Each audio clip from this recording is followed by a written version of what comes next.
Hello everyone. अब हम बात करेंगे इंडिया और साउथ अफ्रीका के रिलेशंस, यानी उनकी फॉरेन पॉलिसी क्या है। As a leading African nation जो है साउथ अफ्रीका एक इम्पॉर्टेंट और एक्टिव रोल जो है वो प्ले कर रहा है रीजनल और ग्लोबल डिप्लोमेसी में।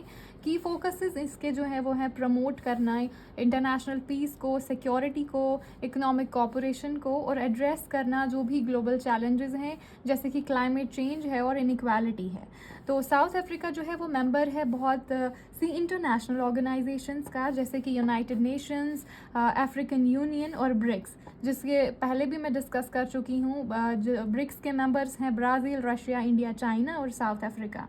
And the southern African development community की भी जो है वो मेंबर है, जो कि इन्फ्लुएंस करता है काफ़ी सारी पॉलिसीज़ को बनाने में और कंट्रीब्यूट भी करता है पीस कीपिंग में, एफर्ट्स लगाने में अक्रॉस दी कॉन्टिनेंट। और इंडिया और साउथ अफ्रीका जो है वो हिस्टोरिकली अगर हम बात करें सिग्निफिकेंटली इनके आपस में काफ़ी इम्पॉर्टेंट रिलेशनशिप्स जो है वो रहे हैं, और बहुत सी डिप्लोमेटिक, इकोनॉमिक और कल्चरल टाइज़ में। जैसे अगर हम बात करेंगे कुछ यहाँ पर कुछ इम्पॉर्टेंट एस्पेक्ट्स हैं फॉरेन पॉलिसी और उनके रिलेशंस आपस में कैसे हैं।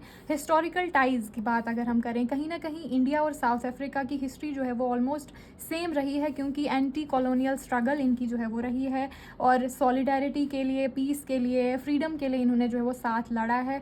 गांधी जी के जो है इम्पॉर्टेंट रोल काफ़ी रहा है साउथ अफ्रीका की फ्रीडम में भी काफ़ी इंपॉर्टेंट रोल रहा है, और इंडिया की फ्रीडम स्ट्रगल में तो रहा ही है। और अगर हम बात करेंगे डिप्लोमेटिक रिलेशंस जो है इंडिया और साउथ अफ्रीका जो है इनके आपस में डिप्लोमेटिक रिलेशन जो 1993 में डेवलप हुए थे, जो कि इनकी स्ट्रगल जो थी वो अपार्थाइड के खिलाफ थी, यानी जहाँ पे रेसिज्म था, जहाँ पे डिस्क्रिमिनेशन था बिटवीन ब्लैक्स एंड वाइट्स।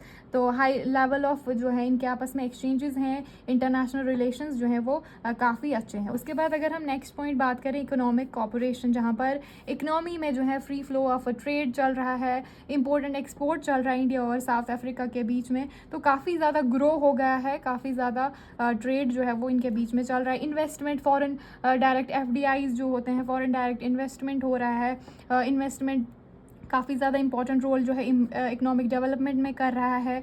और साथ ही साथ ये जो है ब्रिक्स की मेंबर्स भी हैं दोनों, तो यहाँ पर भी जो इकोनॉमिक पॉलिसीज़ बनाने में ये साथ में जो है वो काम करती हैं। उसके बाद नेक्स्ट स्टेप जो है मल्टीलेटरल एंगेजमेंट, जहाँ पर मल्टीलेटरल एंगेजमेंट वो होती है जहाँ पर दो से ज़्यादा कंट्रीज जो है मिलकर किसी भी बारे में जो है फॉरेन पॉलिसीज़ मेक करती हैं या इकोनॉमिक पॉलिसीज़ बनाती हैं, तो कहीं ना कहीं ये मल्टीलेटरल एंगेजमेंट होता है। जहाँ जैसे कि ब्रिक्स हो गई, G20 है, जहाँ पर बहुत सी कंट्रीज़ मिलके जो है 20 कंट्रीज़ इसमें है, ब्रिक्स में 5 कंट्रीज़ हैं, 5 नेशंस हैं जो मिलकर जो है वो ग्लोबल गवर्नेंस में रिफॉर्म्स लाती हैं, क्लाइमेट चेंज के ऊपर, सस्टेनेबल डेवलपमेंट के ऊपर प्लान्स एंड पॉलिसीज़ जो है वो प्रोग्राम्स जो है वो बनाती हैं।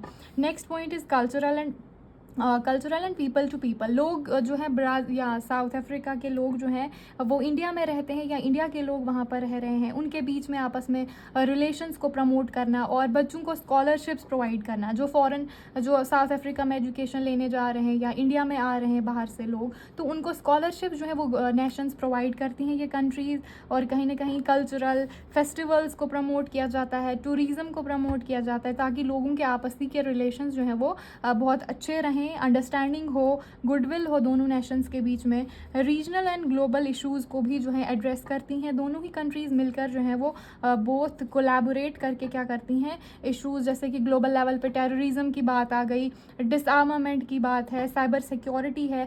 तो ओवरऑल ये डिफरेंट इश्यूज़ में मिलकर जो है वो साथ में जो है वो काम करती हैं। तो ओवरऑल हम यही कह सकते हैं कि इन दोनों कंट्रीज़ के आपसी रिलेशंस जो है, फॉरेन पॉलिसी जो है वो बहुत अच्छी चल रही है, बहुत अच्छे रिलेशंस जो है दोनों नेशंस के बीच में है।